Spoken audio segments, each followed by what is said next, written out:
Presidency को छोड़कर यदि केवल बंबई शहर पर ही ध्यान दिया जाए तो इस बारे में कोई संदेह नहीं है कि इस शहर का रिकॉर्ड सबसे ज्यादा खराब है।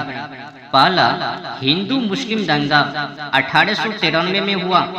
इसके बाद दीर्घ काल तक अर्थात 1929 तक सांप्रदायिक शांति बनी रही, परंतु उसके बाद के वर्षों की कहानी बड़ी ही आडंबर है। फरवरी 1929 से अप्रैल 1938 के 9 वर्षों में 10 से कम सांप्रदायिक दंगे नहीं हुए।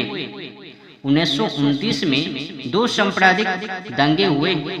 पहले दंगे में 149 लोग मारे गए और 739 जख्मी हुए और ये दंगे 36 दिनों तक चले। दूसरे दंगे में 35 लोग मारे गए और 109 जख्मी हुए और ये दंगे 22 दिनों तक चले। 1930 में 2 दंगे हुए। इनमें मारे गए लोगों की संख्या और अवधि ज्ञात नहीं।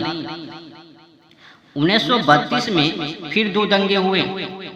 इनमें से पहला छोटा था, दूसरे में 217 लोग मारे गए, 2713 जख्मी हुए और ये दंगे 49 दिनों तक चलते रहे। फिर 1933 में एक दंगा हुआ जिसका विवरण उपलब्ध नहीं है।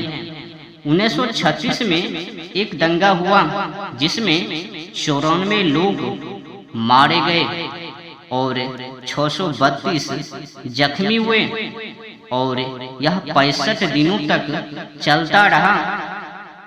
फिर 1937 के दंगे में 11 लोग मारे गए, 85 जख्मी हुए और यह 21 दिनों तक चलता रहा। 1938 में केवल एक दंगा 2.5 घंटे तक चला, पर इतनी सी देर में ही 12 लोग मारे गए, 100 से कुछ अधिक लोग घायल हुए। फरवरी 1929 से अप्रैल 1938 तक 9 वर्ष 2 महीने की इस अवधि में केवल बंबई के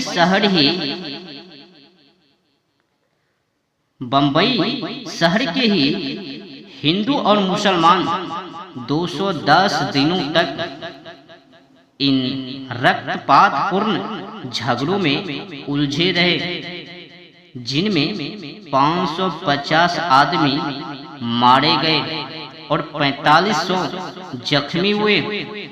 इन आंकड़ों में आगजनी और लूटपाट के कारण हुई संपत्ति हानि शामिल नहीं की गई है। 1920 से 1940 तक हिंदू मुस्लिम संबंधों का इस तरह का रिकॉर्ड है। हिंदू मुस्लिम एकता स्थापित करने के लिए श्री गांधी जी ने तोड़ कोशिश की।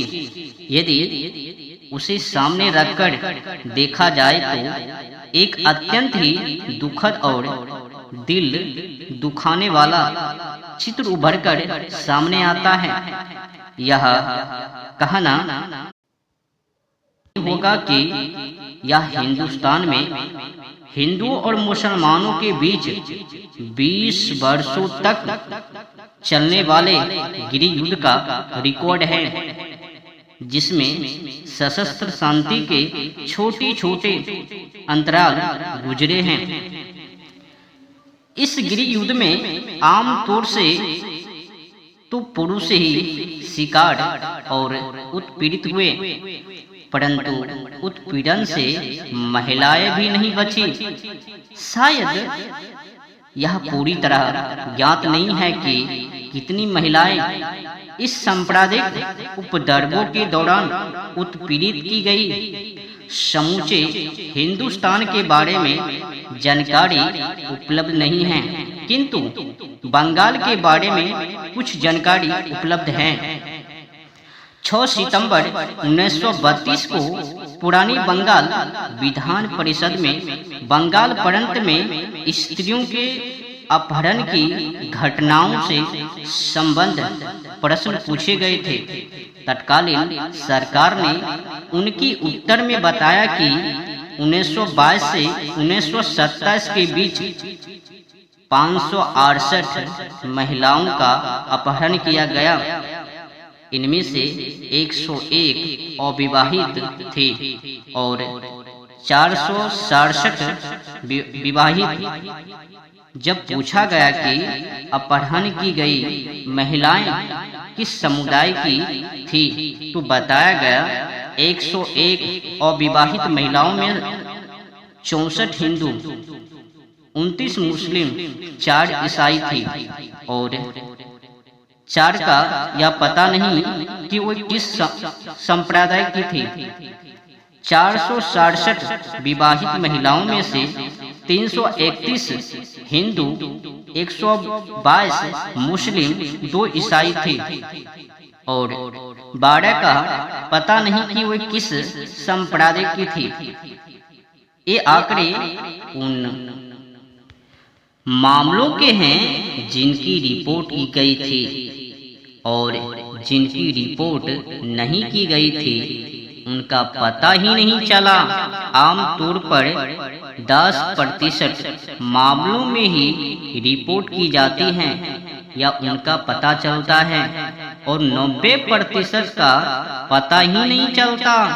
यदि इस तथ्य को बंगाल सरकार के प्रांत आंकड़ों पर लागू किया जाए तो कहा जा सकता है कि 1922 से 1927 के 5 वर्ष की छोटी सी अवधि में ही बंगाल में लगभग 3500 महिलाओं का अपहरण किया गया और महिलाओं के प्रति व्यवहार से इस बात का सही पता चलता है कि दोनों समुदाय के बीच संबंध कितने मैत्रीपूर्ण अथवा शत्रुतापूर्ण थे।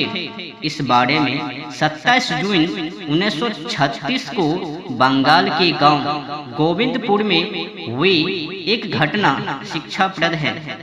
10 अगस्त 1936 को 40 मुस्लिम अभियुक्तों पर शुरू हुए मुकदमों के संदर्भ में अभियोग पक्ष के वकील द्वारा किया गया अधोलिखित वक्तव्य पठनीय है।